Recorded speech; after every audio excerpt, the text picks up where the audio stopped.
In my last video about Monk the little dog, a lot of you guys recommended that I talk about Larva since it has basically the same premise as Monk. Short, wordless episodes with tiny adventures that have a beginning, middle, and end.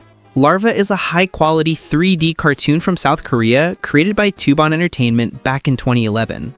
And what really caught my attention is that this is the same company that made Oscar's Oasis, which honestly is one of my favorite cartoons of that slapstick comedy style.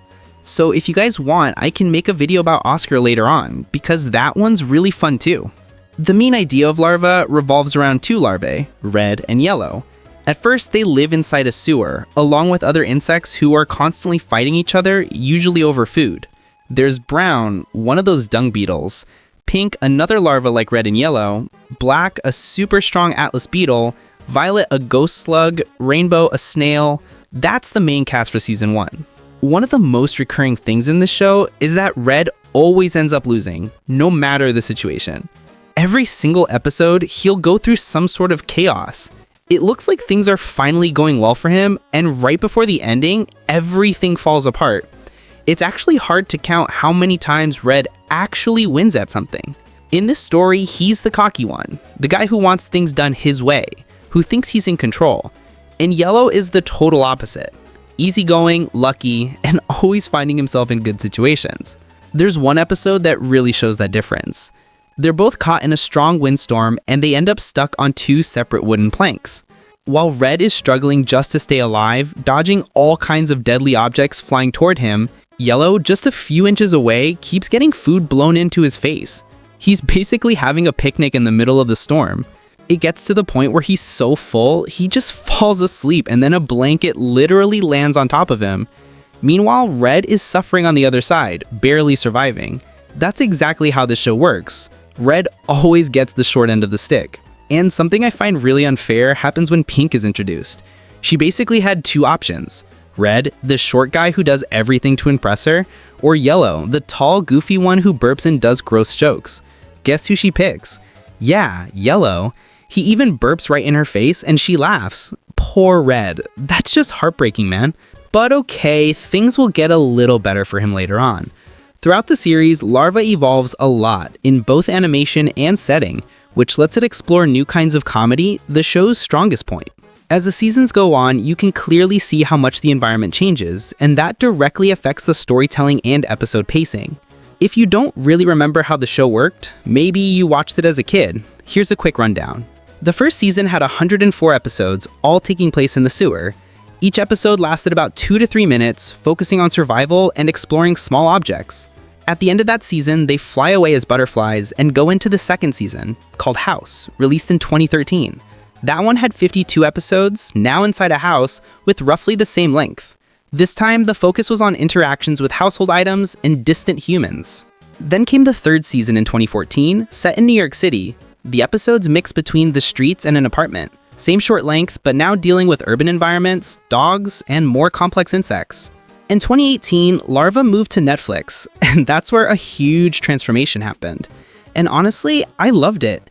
It made the show way more interesting to watch, breaking away from that repetitive formula that was starting to drive me crazy. This new season is called Larva Island, set in a deserted tropical island. Episodes became 7 minutes long, and for the first time, we get an actual storyline, a human character named Chuck, and even dialogue, which was super rare before. That's pretty much everything I've watched from Larva so far. Because after that, in 2023, we got Larva Family, which didn't really hook me. It focused more on family themes and spin-offs, so I kinda dropped it halfway through. Then in 2024, they released Larva in Mars, and honestly, that one just wasn't for me. They went back to the 2 to 3 minute format, but with more of a sci-fi adventure vibe and 2D animation. I didn't enjoy that as much. So yeah, I've watched everything except those last two because they just changed too much for my tastes. The original Larva, meaning seasons 1, 2, and 3, really built the foundation and reputation of the series. Short, funny episodes of 2 to 3 minutes, perfect for quick TV blocks, and of course, for going viral online. Some episodes are really cool with crossovers and references, like the Avatar parody, where they try to tame flying creatures, and as always, Red gets wrecked in the end. Or the Spider-Man one, which is my personal favorite, where they let themselves get bitten to gain powers, but end up stuck inside a sewing machine, forced to produce thread. And once again, Red suffers the most.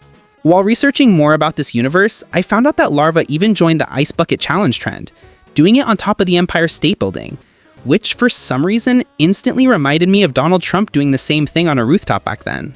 They also made several public awareness episodes about not falling asleep while driving, showing how dangerous that can be. So yeah, a lot of parents actually like the show for trying to send positive messages. But things have always been pretty polarized with this cartoon. Despite the high ratings, many parents criticized its content.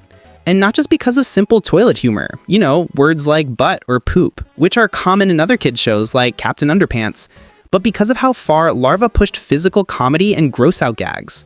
Some parents even mentioned the Larva Sushi episode as an example of inappropriate content, saying it had scenes that went way beyond acceptable humor for kids. For many, that kind of vulgarity crossed the line, raising concerns about what kind of content their children were watching, and even leading some families to ban the show at home. But hey, you can't please everyone. And honestly, I understand both sides. Still, the truth is, the show is good.